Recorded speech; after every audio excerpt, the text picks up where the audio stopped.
리턴 극장의 모든 목소리는 AI 보이스가 아닌 직접 녹음을 하고 있습니다. 차갑게 채워지는 수갑 소리가 사무실에 울려 퍼졌다. 뚱뚱한 40대 남자 김태수는 창백한 얼굴로 고개를 떨구었다. 그의 손목에는 은빛 수갑이 채워져 있었다. 김태수 씨, 탈세 및 횡령 혐의로 구속영장이 발부됐습니다. 사장님, 이게 무슨 일이에요? 사장님, 뭐가 어떻게 된 거예요? 사무실 한쪽에서는 두 명의 여자가 울먹거리며 질문을 하고 있었다. 하지만 사장은 대답하지 못했다. 그저 식은땀만 흘릴 뿐이었다. 이 모든 파멸을 만든 사람은 누구였을까? 경쟁사의 공작도 아니었다. 그저 한 명의 평범한 신입 직원이었다. 아니, 평범하지 않았다. 그들이 투명인간 취급했던 신입 직원 윤성호였다. 좌절에서 시작해 완벽한 복수로 끝난 한 남자의 이야기. 이 모든 것은 1년 전부터 시작됐다. 30살의 봄은 차갑게 식어 있었다. 윤성호는 노량진 고시원 창문을 통해 흐린 하늘을 바라봤다. 손에는 방금 확인한 임용고시 불합격 통지서가 들려 있었다. 3년 연속 불합격. 그의 손이 미세하게 떨렸다. 고졸 학력에 재수를 2번이나 실패한 그에게 체육교사 임용고시는 마지막 희망이었다. 27살까지 각종 아르바이트로 연명하며 모은 돈으로 노량진에 올라왔다. 새벽 5시에 일어나 독서실로 향하고 밤 12시가 넘어서야 쪽방으로 돌아오는 생활을 3년 동안 반복했다. 그러나 결과는 냉혹했다. 30살이 된 지금 그의 통장 잔고는 40만 원이 전부였다. 성호야, 이제 그만하고 현실적으로 생각 좀 해봐라. 전화기 너머로 들려오는 어머니의 목소리는 지쳐 있었다. 끊임없이 이어지는 한숨소리가 그의 귓가에 맴돌았다. 그는 아무 대답도 하지 못하고 전화를 끊었다. 결국 그는 임용고시를 포기하기로 결심했다.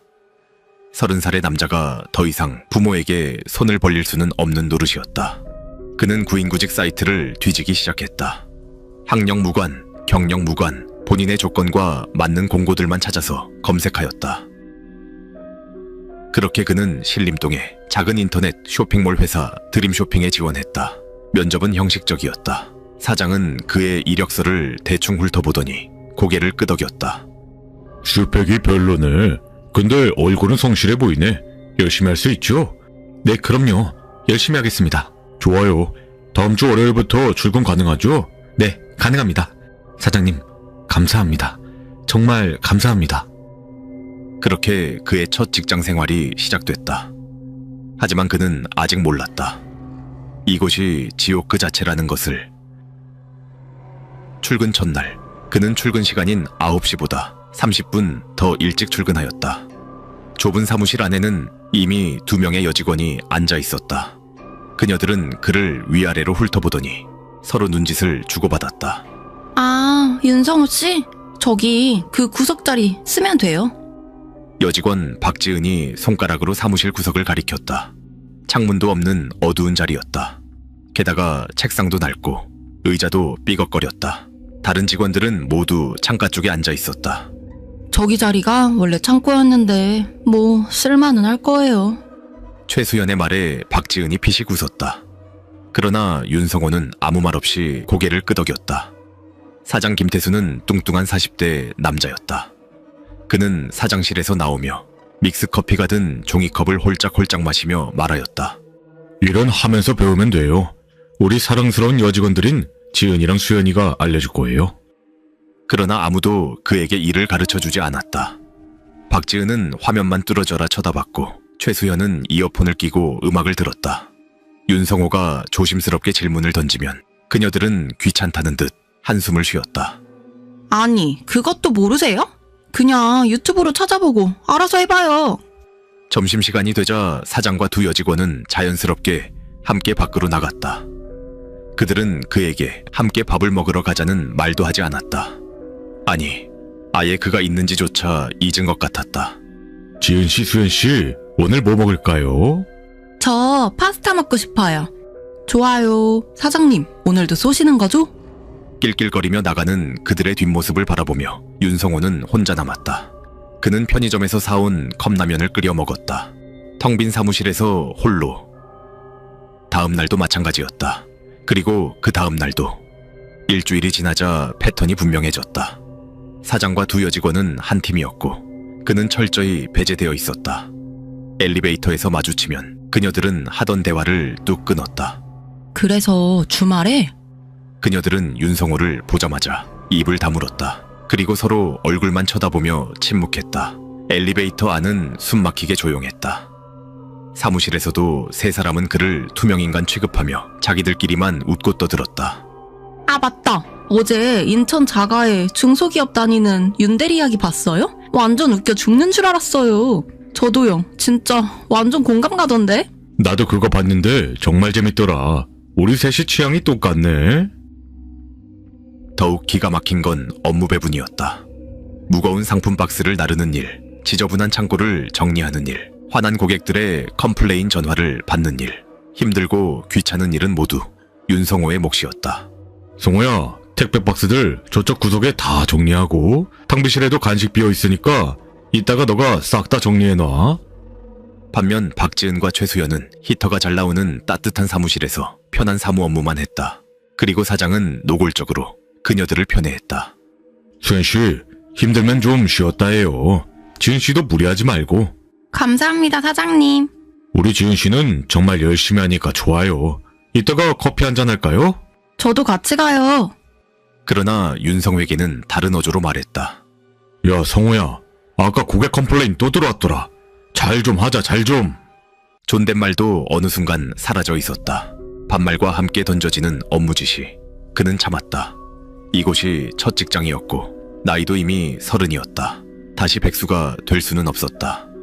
그래서 그는 묵묵히 주어진 일을 해냈다. 무거운 박스를 나를 땐 허리가 끊어질 것 같았고 창고먼지를 마시며 기침을 했지만 그는 불평하지 않았다. 어느새 시간은 6개월이 흘렀다. 어느 금요일 오후 윤성호는 무거운 택배 박스 20개를 옮기다가 잠시 쉬려고 복도로 나왔다. 땀이 등을 흠뻑 적셨고 다리가 후들거렸다. 그때 사장실에서 대화 소리가 들려왔다. 문이 살짝 열려 있었다. 사장님, 이번 설 보너스 언제 주세요? 아, 그거 이번 주 금요일에 줄게. 윤성호한테는 비밀이야. 걔 나눠주면 너네 나눠줄 거 줄어들어.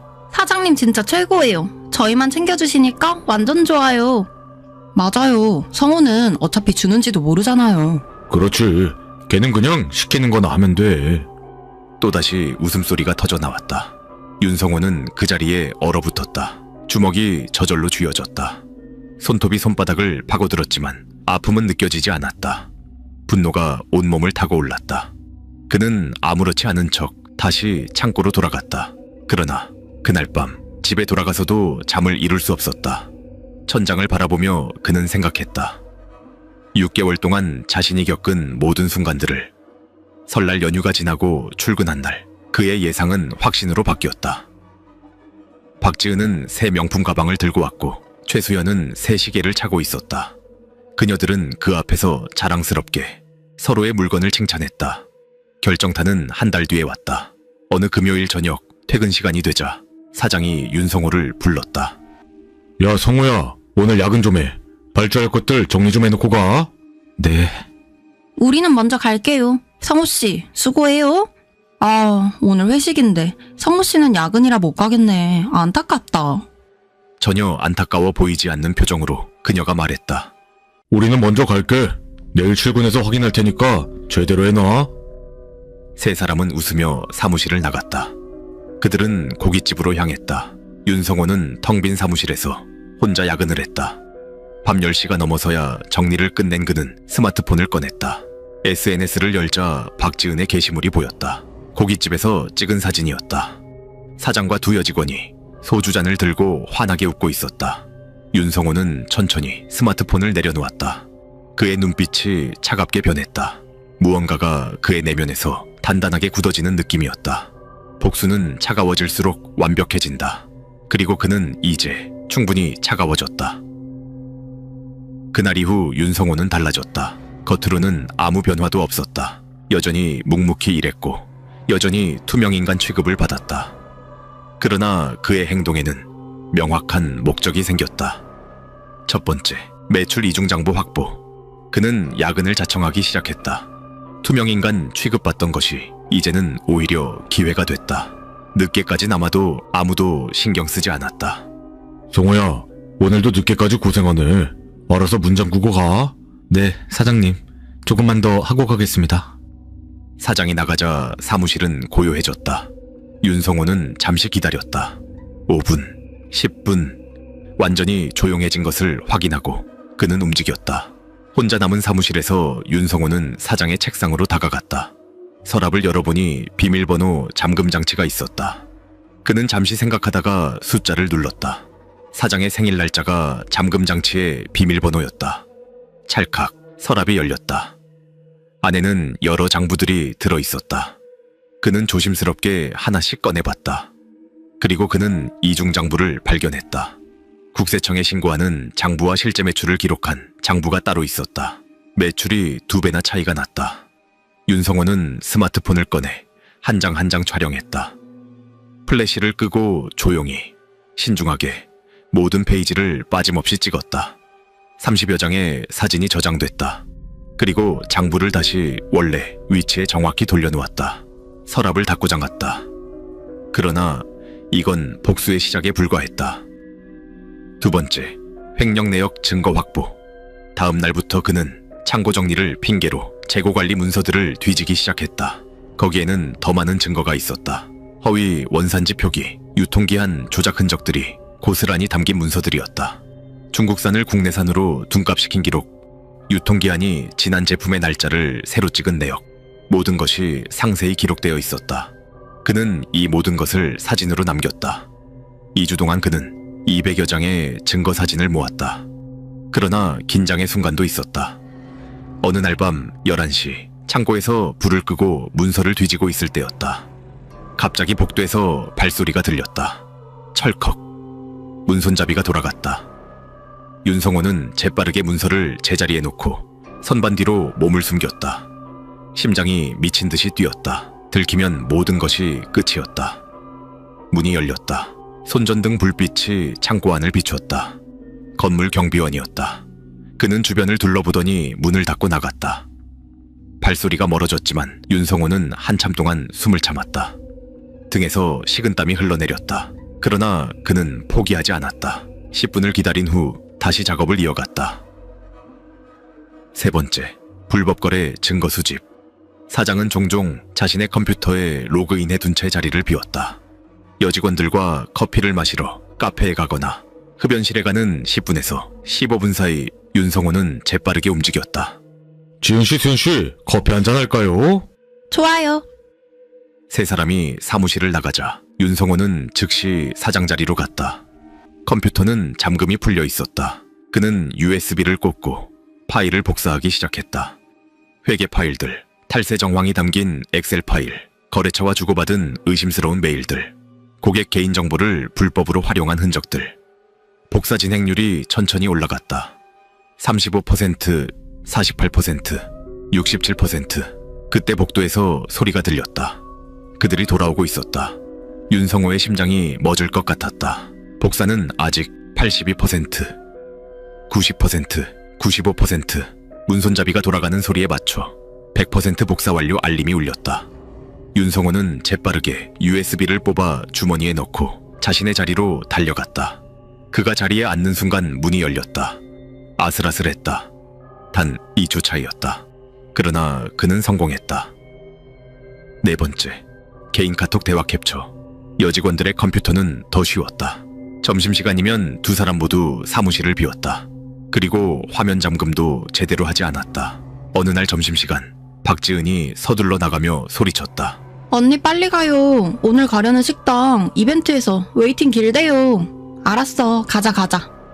두 사람이 급하게 나가는 바람에 컴퓨터를 그대로 뒀다. 윤성호는 기회를 놓치지 않았다.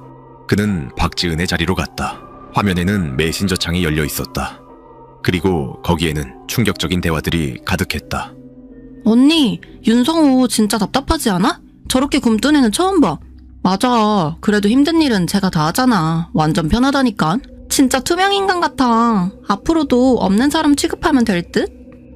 윤성호는 이 모든 대화를 스마트폰으로 사진을 찍었다. 스크롤을 내리며 하나도 빠짐없이 찍었다. 손은 떨리지 않았다.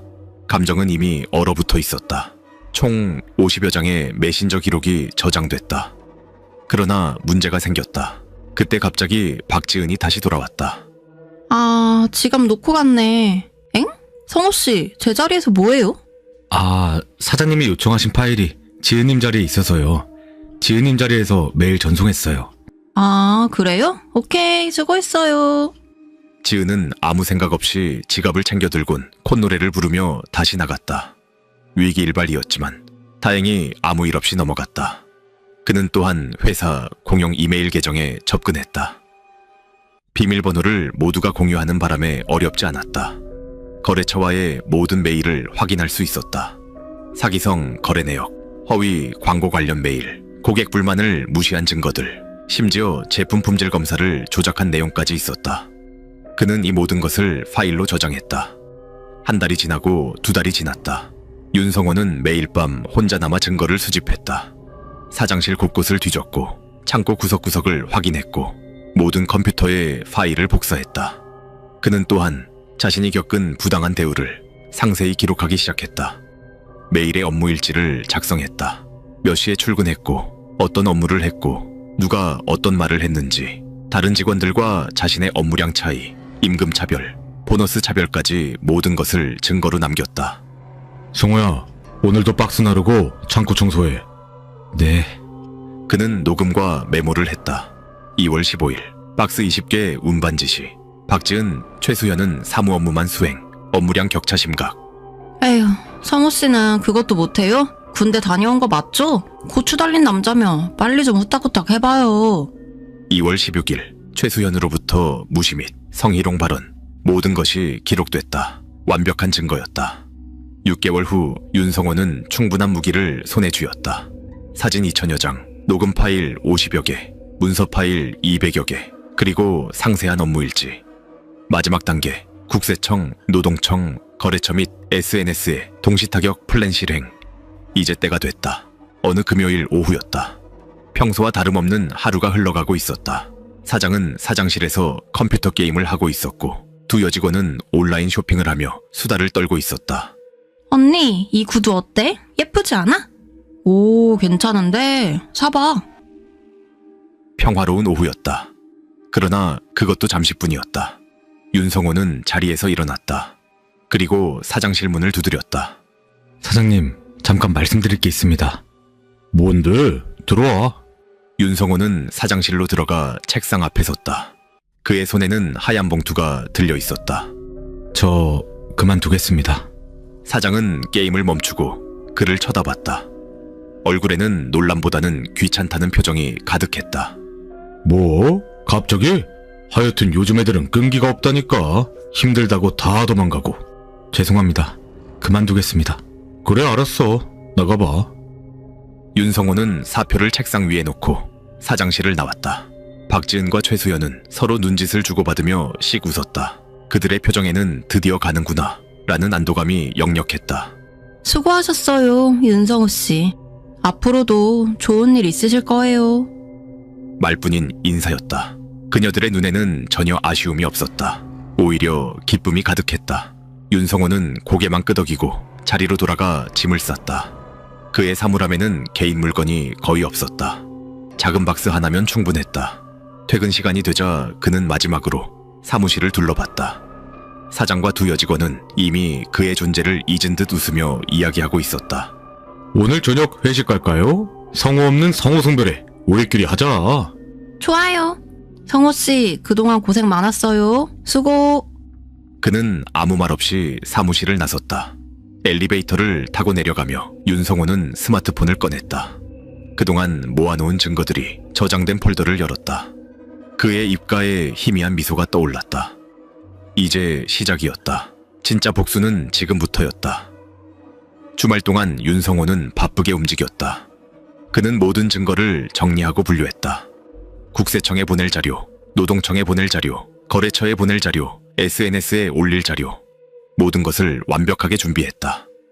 그리고 월요일 아침 9시 정각, 그는 동시다발적으로 공격을 개시했다. 윤성호가 퇴사한 다음 주 월요일 오전 10시 드림쇼핑 사무실 문이 벌컥 열렸다. 정장을 입은 남자 3명이 들어왔다. 그들의 가슴에는 국세청 조사관 배지가 달려 있었다. 드림쇼핑 대표 김태수 씨 계십니까? 사장의 얼굴이 순식간에 창백해졌다. 손에 들고 있던 커피잔이 덜컹거렸다. 저인데요? 무슨 일이십니까? 세무조사 나왔습니다. 탈세 및 이중장부 작성 혐의로 익명제보가 들어왔습니다. 협조 부탁드립니다. 이중장부요? 그게 무슨... 증거자료가 전부 제출됐습니다. 사전인 컴퓨터와 서류 일치를 압수하겠습니다. 조사관들은 사무실 곳곳을 뒤지기 시작했다. 사장의 책상 서랍이 열렸고 컴퓨터가 압수됐다. 장부들이 하나씩 꺼내졌다. 이게 뭡니까? 매출 신고 내역과 실제 장부가 완전히 다른데요? 여기 실제 매출은 신고액의 거의 2배네요. 사장은 말을 잇지 못했다. 식은땀이 이마를 타고 흘러내렸다. 입술이 파르르 떨렸다. 그게 아니라 실수로... 6개월치 이중장부가 전부 증거로 제출됐습니다. 실수라고 보기 어렵네요. 박지은과 최수연은 겁에 질린 얼굴로 서로를 쳐다봤다. 그녀들도 창백해졌다. 사장님, 이게 대체 무슨 일이에요? 우리는 몰랐어요. 하지만 아무도 그녀들의 말을 듣지 않았다. 조사관들은 계속해서 서류를 압수했다.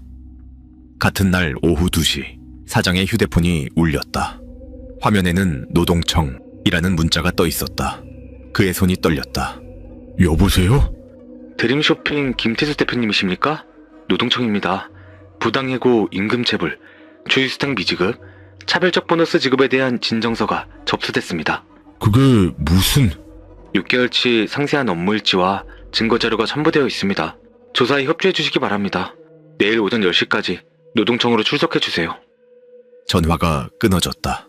사장은 휴대폰을 들고 멍하니 서 있었다. 진정서에는 윤성호가 6개월간 작성한 모든 기록이 담겨 있었다. 출근 시간, 퇴근 시간, 업무 내용, 다른 직원들과의 업무량 비교, 차별적 대우의 구체적 사례들, 심지어 보너스를 받지 못한 증거까지 첨부되어 있었다. 이런 젠장... 그의 얼굴에서 핏기가 완전히 사라졌다. 수요일 아침, 회사의 주요 거래처 3곳에서 동시에 메일로 연락이 왔다. 드림쇼핑 김태수 대표님께 기사가 당사에 공급한 제품의 원산지 허위 표기와 유통기한 조사 증거를 받았습니다. 즉시 계약을 해지하며 법적 조치를 검토 중입니다. 메일에는 선명한 증거 사진들이 첨부되어 있었다. 창고에서 찍은 재고 관리 문서, 허위로 작성된 원산지 증명서, 유통기한을 조작한 흔적들, 모든 것이 명확했다. 사장은 황급히 거래처에 전화를 걸었다. 과장님, 저 드림쇼핑 김태수입니다. 그게 오해입니다. 제가 설명은 법정에서 하시죠. 신뢰를 저버린 거래처와는 더 이상 거래하지 않습니다. 딸깍, 전화가 끊겼다. 다른 2 거래처도 마찬가지였다. 모두 계약 해지를 통보했다. 거래처들은 돌아설 틈도 주지 않았다. 계약 해지 통보서가 팩스로 연달아 도착했다. 드림쇼핑의 매출 80%를 차지하던 거래처들이었다. 이제 회사는 사실상 망한 것이나 다름없었다. 사장님, 이제 어떻게 되는 거예요? 닥쳐! 내가 어떻게 알아! 사장이 소리를 질렀다. 그의 얼굴은 일그러져 있었다. 목요일 새벽, 온라인이 뒤집혔다. 익명의 게시물이 각종 커뮤니티와 SNS에 동시다발적으로 올라왔다. 제목은 신림동 최악의 블랙기업 드림쇼핑 실체 폭로였다. 게시물에는 모든 것이 담겨 있었다. 사장의 성희롱성 발언 녹음 파일, 직장 내 괴롭힘의 구체적 증거들, 신입사원을 집단으로 따돌린 카톡 대화 캡처, 그리고 보너스를 차별 지급한 증거, 업무를 차별적으로 배분한 기록까지 상세히 올라와 있었다. 댓글은 폭발적으로 달렸다. 이런 것이 아직도 있어? 21세기가 맞나? 사장 완전 쓰레기네요. 인간이 아니네. 여직원들도 공범이잖아. 같이 따돌린 거면 똑같은 가해자임. 회사 이름이 뭐예요? 절대 거기서 물건 안 사야겠네요. 신림동 드림쇼핑이래요. 진짜 조쏘 회사가 더 유난이라더니. 게시물은 순식간에 퍼져나갔다. 공유가 되고 또 공유가 됐다. 조회수는 순식간에 100만을 넘었다. 드림쇼핑은 하룻밤 사이에 최악의 블랙 중소기업으로 낙인 찍혔다. 목요일 아침 출근한 사장은 휴대폰을 확인하다가 경악했다. 이게 대체... 회사 전화기는 쉴 새 없이 울렸다. 그러나 거래처도 고객도 아니었다. 모두 항의 전화였다. 사람을 그렇게 부려먹어요? 양심도 없어? 당장 폐업해. 저런 쓰레기 회사가 어떻게 영업을 해? 신고할 거야. 박지은과 최수연도 마찬가지였다. 그녀들의 SNS는 악플로 도배됐다. 개인정보까지 유출되기 시작했다. 얼굴 사진, 이름, 나이까지 온라인에 퍼졌다. 언니, 이거 어떡해. 내 계정에 악플이 1000개가 넘어. 출근길에 누군가 그녀들을 알아봤다. 저 여자들 드림쇼핑에서 왕따 시킨 년들 아니야? 그녀들은 고개를 숙이고 서둘러 걸어야 했다. 손가락질과 수군거림이 그녀들을 따라다녔다. 금요일 아침 사장 김태수의 집 앞으로 한 통의 택배가 배달됐다. 받는 사람은 그의 부인이었다. 상자 안에는 USB가 하나 들어있었다. 그리고 짧은 메모가 있었다. 당신 남편이 회사 돈을 어떻게 쓰는지 확인해보세요. 부인은 떨리는 손으로 USB를 컴퓨터에 꽂았다. 파일이 열렸다. 거기에는 회사 자금을 빼돌린 모든 내역이 정리되어 있었다. 룸살롱 결제 내역, 다른 여자와의 호텔 숙박 기록, 고급 시계와 명품 구매 내역, 모두 회사 법인카드로 결제된 것들이었다. 심지어 다른 여자에게 보낸 선물까지 상세히 기록되어 있었다. 이 사람이... 부인의 얼굴이 일그러졌다. 그녀는 즉시 변호사를 찾았다. 이혼 소송 준비가 시작됐다.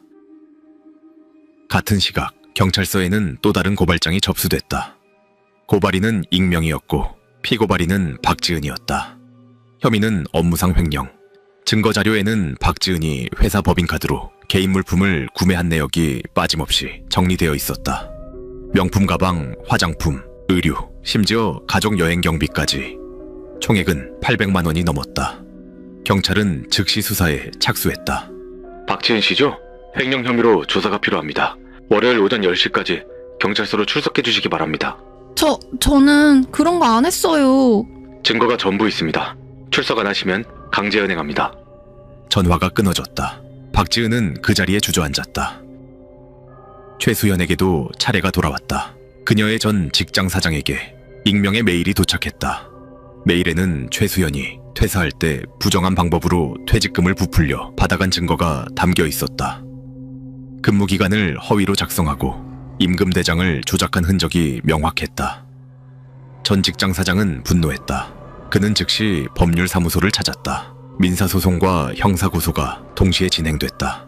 최수연은 하루아침에 빚더미에 앉을 위기에 처했다. 그녀는 울음을 터뜨렸다. 그러나 아무도 동정하지 않았다. 한 주 동안 폭격은 계속됐다. 월요일부터 금요일까지 매일 한 명씩 무너졌다. 완벽한 타격이었다. 3개월이 흘렀다. 드림쇼핑의 사무실은 텅 비어 있었다. 문에는 폐업이라는 팻말이 붙어 있었다. 창문은 먼지로 뒤덮였고 간판은 반쯤 떨어져 있었다. 국세청의 세무조사 결과 수억 건의 탈세가 적발됐고 거래처 계약 해지로 매출은 바닥을 쳤다. 회사는 결국 문을 닫을 수밖에 없었다. 사장 김태수는 탈세와 횡령 혐의로 구속 기소됐다. 검찰은 징역 7년을 구형했다. 법정에선 그는 수갑을 찬 채 고개를 숙이고 있었다. 피고인 김태수는 장기간에 걸쳐 조직적으로 탈세를 저질렀으며 회사 자금을 사적으로 이용했습니다. 또한 직원에 대한 차별과 괴롭힘도 심각합니다. 죄송합니다. 그의 목소리는 떨렸다. 한때 제법 잘나가는 사장이라고 뽐내던 그였지만 이제는 망가진 중년 남자에 불과했다. 동시에 진행된 이혼 소송에서도 패소했다. 그는 재산의 70%를 부인에게 넘겨야 했다.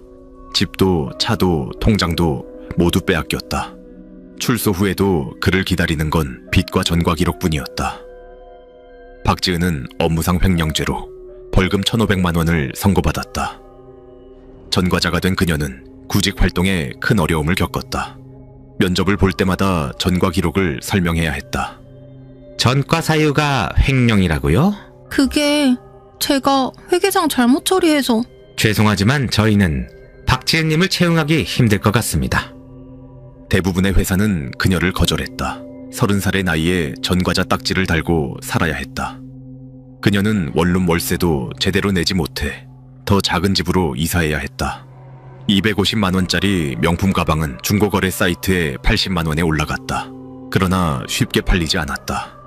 그녀는 고시원 방에 앉아 울었다. 하지만 아무도 위로하지 않았다. 최수연은 더 비참했다. 전 직장과의 소송에서 패소해 2천만 원의 손해배상금을 물어야 했다. 그녀는 대출을 받아야 했고 빚은 눈덩이처럼 불어났다. 낮에는 편의점에서 알바를 하고 밤에는 대리운전을 했다. 30살의 여자가 하루 16시간을 일했지만 빚을 갚기에는 턱없이 부족했다. 엄마, 나 좀 도와줄 수 없어요? 제발. 네가 저지른 일인데 우리가 왜 도와줘? 네가 알아서 해, 이년아. 전화가 끊겼다. 최수연은 바닥에 주저앉아 흐느꼈다. 그녀는 종종 생각했다. 만약 그때 윤성호를 제대로 대우했더라면 어땠을까? 그저 함께 점심을 먹고 공정하게 일을 나누고 보너스를 함께 받았더라면 이런 끔찍한 결과는 없었을 것이다. 그러나 후회는 언제나 늦는 법이다. 한편 윤성호는 강남의 한 중견기업 사무실에 앉아 있었다. 깨끗한 책상, 밝은 사무실, 그리고 친절한 동료들. 모든 것이 드림 쇼핑과는 달랐다. 첫 출근날, 동료들은 그를 따뜻하게 맞아줬다. 점심시간에는 자연스럽게 함께 식사를 하자고 제안했다. 업무 분담도 공정했고 보너스도 투명하게 지급됐다. 회식도 모두 함께 했고 야근도 공평하게 돌아가며 했다. 윤성호는 이 회사에서 제대로 된 대우를 받았다. 그리고 그는 누구보다 열심히 일했다. 프로젝트를 성공적으로 마쳤고 상세게 인정받았다. 반년 만에 그는 팀장으로 승진했다. 그는 팀장 축하 회식 자리에서 담담하게 소감을 말했다. 정당한 대우를 받는 환경에서 일할 수 있어서 감사합니다. 앞으로도 최선을 다하겠습니다. 박수 소리가 울려 퍼졌다. 동료들은 진심으로 그를 축하해줬다. 어느 금요일 저녁, 퇴근길에 그는 신림동 방향을 바라봤다. 옛날 드림 쇼핑이 있던 건물이 저 멀리 보였다. 건물 앞에는 쓰레기가 쌓여 있었고 간판 잔해가 바닥에 굴러다녔다. 빈 건물의 침묵, 그것이 드림 쇼핑의 마지막 모습이었다. 그는 차갑게 미소 지었다. 뜨거운 분노로 덤빈 복수는 실패한다. 감정에 휩싸여 충동적으로 행동하면 오히려 자신이 다친다. 그러나 차갑게 식힌 복수는 다르다. 치밀하게 계획하고 냉정하게 실행해야 한다. 그는 6개월 동안 참았다. 아무리 심한 모욕을 당해도, 부당한 대우를 받아도, 차별을 당해도 참았다. 그리고 그 시간 동안 조용히 증거를 모았다. 모든 경로를 통해 그들을 무너뜨렸다. 합법적으로, 정당하게. 그는 직접 손을 더럽히지 않았다. 다만 그들이 저지른 불법과 부도덕을 세상에 드러냈을 뿐이었다. 그리고 법과 여론이 그들을 심판했다. 1년 후 윤성호는 팀장으로서 새로운 신입사원을 맞이하게 됐다. 떨리는 목소리로 자기소개를 하는 25살 청년. 그는 그 모습에서 과거의 자신을 보았다. 저는 이번에 입사한 최준호라고 합니다. 잘 부탁드립니다. 최준호 씨 환영합니다. 우리 팀은 공정하게 일합니다. 열심히 하면 정당한 대우를 받을 거예요. 걱정하지 마세요. 신입사원의 얼굴에 안도의 표정이 떠올랐다. 그는 진심으로 고마워하며 고개를 숙였다. 감사합니다, 팀장님. 윤성호는 그 청년이 자리로 돌아가는 모습을 지켜봤다. 그리고 다짐했다. 자신은 절대로 과거의 그 사람들처럼 되지 않겠다고.